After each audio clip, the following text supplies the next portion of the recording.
الرجاء الرياضي وحسنية أكادير المقابلة اللي عرفت انتصار الفريق الأخضر بواحد لزيرو، والمقابلة أيضا اللي شهدت بعض الأحداث اللي صراحة غير رياضية وغير أخلاقية من الجماهير اللي كانت حاضرة في هذه المقابلة هذه. نمشيو أولا نهضروا على المقابلة والانتصار ديال الفريق الأخضر اللي خلى أنه يعزز الصفوف ديالو في المرتبة السادسة واقترب إلى 4 نقاط للمرتبة الثالثة، اللي مكنت فريق الرجاء الرياضي باش أنه يبقى عنده حظوظ باش أنه يلعب على المركز الثالث اللي غيديه الكونفدرالية الإفريقية، لأن 4 نقاط من بينه ومن بين المرتبة الثالثة المؤهلة لهذه المنافسات هذه. هذا الشيء هذا اللي غيخلي الفريق الأخضر أنه يلعب على الحظوظ ديالو في المقابلات الثلاثة اللي باقية ليه باش أنه يفوز ب9 نقاط ويتسنى تعثر الوداد ولا الفتح الرباطي باش أنه ياخذ أحد المراكز المؤهلة لهذه التظاهرة الافريقيه. المقابله اللي شهدت التالق ديال رحيمي اللي ماركا الهدف الثامن هذا الموسم هذا مع فريق الرجاء الرياضي، اللاعب اللي كيتالق مقابله بعد مقابله وكيقول انني لاعب امكانيات اللي من الممكن انها تخليني انا نلعب الفريق كبير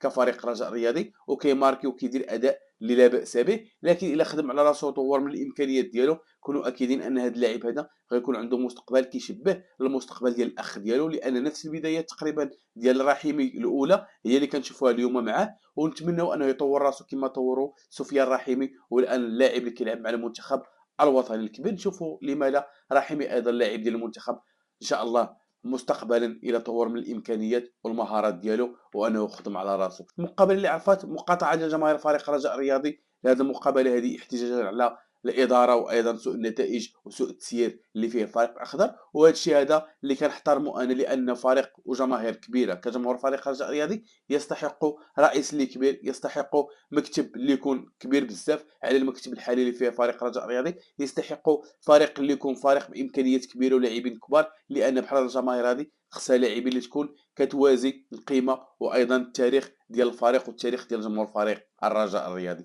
اما بالنسبه للشيء المزعج في هذه المقابله هذه وهي بعض الجماهير محسوبه على حسنيه اكادير ولا على الرجاء، ما يمكنش انني نحدد شكون اللي دار هذا الشيء هذا، بل السلطات اللي ممكن انها تحدد، لاننا عارفين كل جمهور فين كان وشنو هما المرافق اللي تابعه للبلاصه فين كان الجمهور. لهذا غادي نقول للسلطات انها خصها انها تدخل وانها تردع بحال هاد البراش هادو اللي كيديروا هاد الشيء هذا، لان مصلحه ديال الجماهير انها تكون عندها ملعب اللي يكون رائع، ملعب اللي يكون جميل، اللي يكون فيه مرافق، اللي يكون فيه تواليت، تكون فيه فيستير، انهم يلقاو هاد المرافق هادي باش انا الجمهور يجي حتى هو مرتاح. مرافق اللي تصاوبات مؤخرا وخسرت عليها فلوس اللي كثيره، رغم ان هاد الفلوس هادي كثيره مقارنه بالفلوس اللي ممكن انك تصاوب بها التيران واللي تخسرت عليها التيران هذا وحنا عارفين هذا الشيء هذا. لكن من المؤسف انا كنشوف جماهير اللي تمشي انها في ثاني مقابله ليه للدونور وانها تخرب وانها تهرس هذا التيران هذا. لكن الان انايا مع الفصل ديال الضرب بعصا من حديد اي واحد تطاول على الممتلكات ديال الغير ولا الممتلكات العامه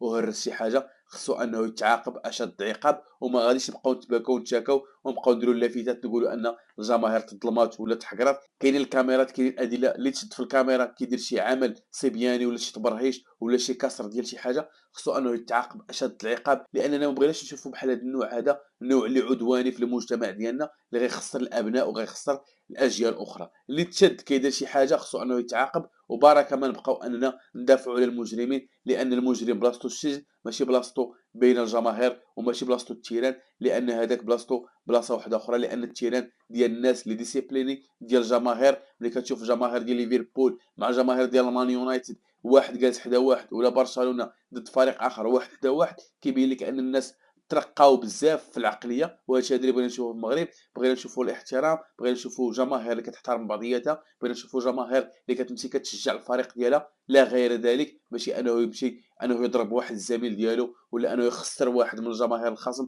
ولا انه يهرس وانه يدمر. بحال هاد الجماهير هادو مكانها السجن. وبقى فيا الحال بزاف ملي شفنا لي فيستير اللي ضاع عليهم فلوس كثيره باش انهم يتصلحوا باش انهم يكونوا واجدين لكاس افريقيا، كيجي واحد اللي ما عنده لا مبدا لا اخلاق لا ضمير لا والو وكيجي كيهرسهم بديك الطريقه المشينه والبشعه.